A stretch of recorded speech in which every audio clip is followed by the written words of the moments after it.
తర్వాత జరిగిన తర్వాత పోలీస్ స్టేషన్ వెళ్లకుండా ముందే మనం జాగ్రత్తలు తీసుకుంటే ఆ నేరాల బారిన పడకుండా ఉండడానికి సార్ని అడిగి సలహాలు సూచనలు తీసుకున్నాం. సార్ నమస్తే అండి. నమస్తే సార్, సైబర్ క్రైమ్ ఇప్పుడు ఎక్కువగా కనిపిస్తుంది, వినిపిస్తుందండి.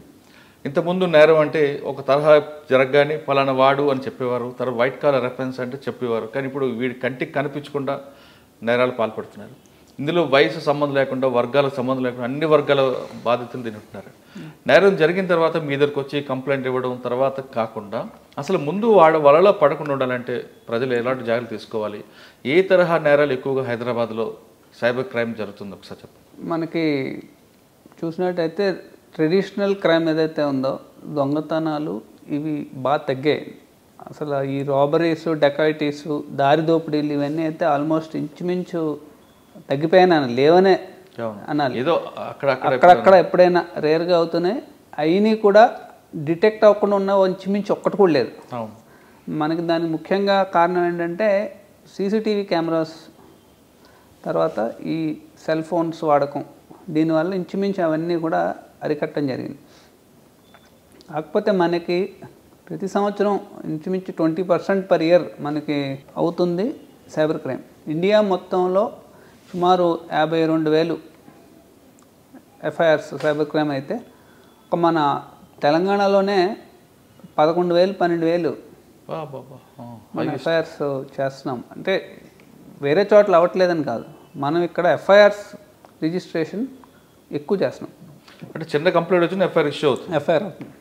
కొన్ని దగ్గర ఇంత ఉంది, దానికి సంబంధం లేదు బయట పంపుకుంటే మీరు అన్ని ఎఫ్ఐఆర్ ఇష్యూ అవుతుంది కాబట్టి మేము చాలా వరకు ఎఫ్ఐఆర్స్ చేస్తున్నాము.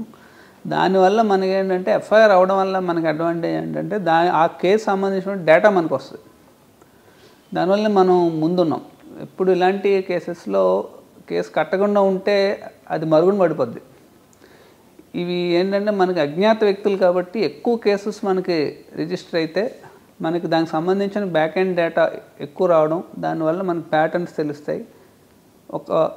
ఒక ఐడియా వస్తుంది మనకి ఎక్కడి నుంచి జరుగుతుంది, ఎవరు చేస్తున్నారు అనేటువంటి. ఎందుకంటే వాళ్ళు కూడా చాలా జాగ్రత్తలు తీసుకుంటారు, వీలైనంత వరకు దొరకకుండా చూసుకుంటారు. సో ఈ ఎక్కువ కేసెస్ మనం మన రాష్ట్రంలో రిజిస్టర్ చేయడం వల్ల మనం ఎక్కువ పురోగతి సాధించగలుగుతున్నాం వేరే రాష్ట్రాలతో పోల్చుకుంటే. అంటే ఇప్పుడు మీరు చెప్తున్నట్లుగా సైబర్ క్రైమ్లో దేశంలో 52,000 అయితే ఇక్కడ 13,000 వరకు అవుతున్నాయి. అంటే ప్రతి చిన్న కంప్లైంట్ కూడా మీరు ఎఫ్ఐఆర్ ఇష్యూ చేయడం బట్టి మీకు అది ఎక్కువగా నెంబర్ కనిపిస్తుంది. కానీ ఇన్వెస్టిగేషన్ కూడా అలాగే బెనిఫిట్ ఉంది. ఇన్వెస్టిగేషన్ చాలా బెనిఫిట్ ఉంటుంది దానివల్ల. కానీ ఏ తరహా నేరాలు ఎక్కువగా అవుతున్నాయండి? మనకి ఒక 2-3 ఏళ్ళ క్రితం వరకు లోన్ యాప్స్ అవి బాగా అయ్యాయండి, మరి బాగా తగ్గిపోయాయి. దీనికి కారణం ఏంటంటే మనం చర్యలు తీసుకోవడం, కేసెస్ కట్టడం, కొంతమంది అరెస్ట్ చేయడం, ఒక కాల్ సెంటర్ని కూడా మనం చేసాము.